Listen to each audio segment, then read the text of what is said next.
नमस्कार दोस्तों, हम आशा करते हैं कि आप लोग अच्छे होंगे। हम भी बहुत अच्छे हैं। आज हमने सोचा कि एक हॉस्पिटल के ऊपर वीडियो बनाया जाए और हॉस्पिटल में कितने इकाई होती हैं, कौन कौन से पार्ट्स मिलके एक बहुत बड़ा हॉस्पिटल बनता है, इसके बारे में हम अब बताएं। उसके कौन से डिपार्टमेंट्स हैं, नहीं तो थोड़ा इसको हम देखते हैं। सबसे पहले इसका कोर मेडिकल डिपार्टमेंट देख लेते हैं, जहाँ पे मुख्य चिकित्सा विभाग जिसको बोलते हैं, उसमें ओपीडी होता है, आउट पेशेंट डिपार्टमेंट, आईपीडी होता है, इन पेशेंट डिपार्टमेंट, आईसीयू होता है, इंटेंसिव केयर यूनिट, और emergency slash casualty, general surgery, operation theatre, ये इसके कोर मेडिकल डिपार्टमेंट है। इसमें आपको थोड़ा थोड़ा मैं परिभाषित कर देता हूँ कि इसका क्या मतलब है। ज़्यादा नहीं करूँगा, नहीं तो वीडियो लंबा हो जाएगा। ओपीडी में यही है कि आप हॉस्पिटल में गए और वहाँ पे आपको जैसे बुखार है, छोटा मोटा कोई तकलीफ़ है, डॉक्टर आपको ये इलाज किया और छोड़ दिया, उसी दिन छोड़ दिया। आईपीडी का मतलब है कि आप हॉस्पिटल में गए लेकिन आपको भर्ती करने का नौबत आया, तो आईपीडी डिपार्टमेंट उसको देखता है। आईसीयू का मतलब ये है कि जैसे मरने जीने वाली बात है, कोई सीरियस कंडीशन है तो आईसीयू में भर्ती किया जाता है। इमरजेंसी का मतलब है कि अगर आपको कोई एक्सीडेंट हुआ है, फ्रैक्चर हुआ है, तो इस डिपार्टमेंट में जाया जाता है। जनरल सर्जरी का मतलब है कि आपको abdomen, diagnostic track, breast, skin, endocrine, मतलब आपको जनरल कुछ तकलीफ है जहाँ पे सर्जरी की भी आवश्यकता हो सकती है, चाहे होता भी है तो उसके लिए जनरल सर्जरी होता है। ऑपरेशन थिएटर वही जगह है जहाँ पे पेशेंट का ऑपरेशन किया जाता है। तो ये आपका कोर मेडिकल डिपार्टमेंट है। एक अस्पताल को बनाने में ये डिपार्टमेंट सहयोगी हैं। उसके बाद हम थोड़ा स्पेशलिटी डिपार्टमेंट, विशेषज्ञ चिकित्सा विभाग भी देखते हैं। इसमें क्या क्या आता है? इसमें आता है कार्डियोलॉजी जो है दिल की बीमारियों के लिए यहाँ पे संपर्क किया जाता है। तो कार्डियोलॉजी का मतलब आप समझे, अगर दिल की किसी को बीमारी है तो किससे संपर्क करेगा, कौन से डिपार्टमेंट में जाएगा? कार्डियोलॉजी। उसके बाद न्यूरोलॉजी होता है, किसी को दिमाग और नशे की तकलीफ है तो कहाँ पे जाएगा? न्यूरोलॉजी।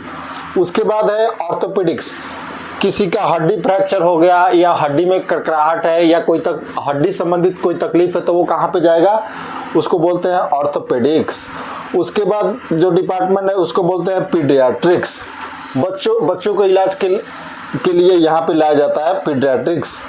उसके बाद है गायनेकोलॉजी एंड ऑब्स्टेट्रिक्स, महिला रोग और प्रसव, ये डिपार्टमेंट होता है जहाँ पे महिलाओं से संबंधित बीमारियाँ को इलाज किया जाता है या प्रसव का दौरान में वहाँ पे एडमिट किया जाता है।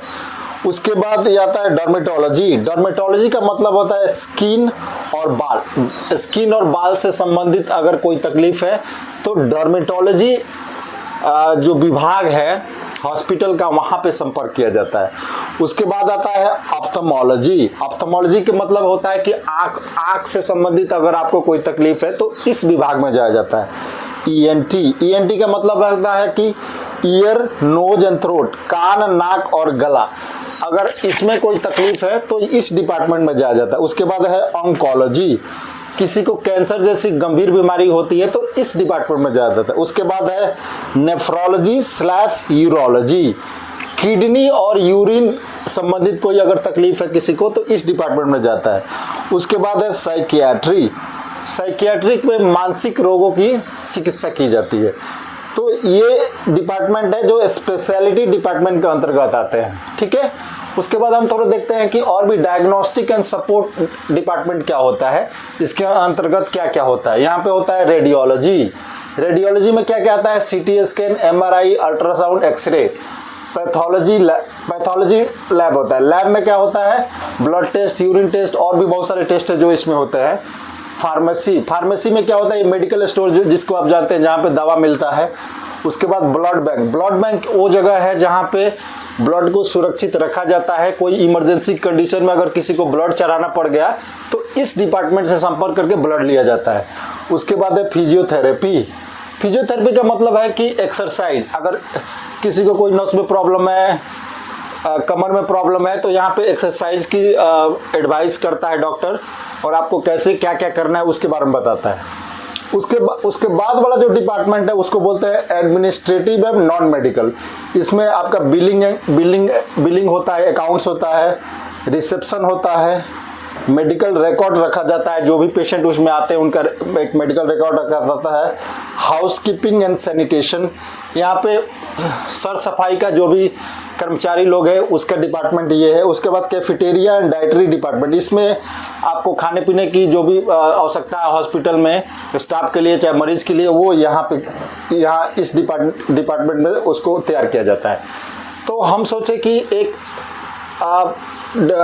हॉस्पिटल को बनाने में किस किस इकाई की आवश्यकता होती है और वहाँ पे क्या क्या होता है, इसका एक छोटा सा ओवरव्यू मैं आपको दूं।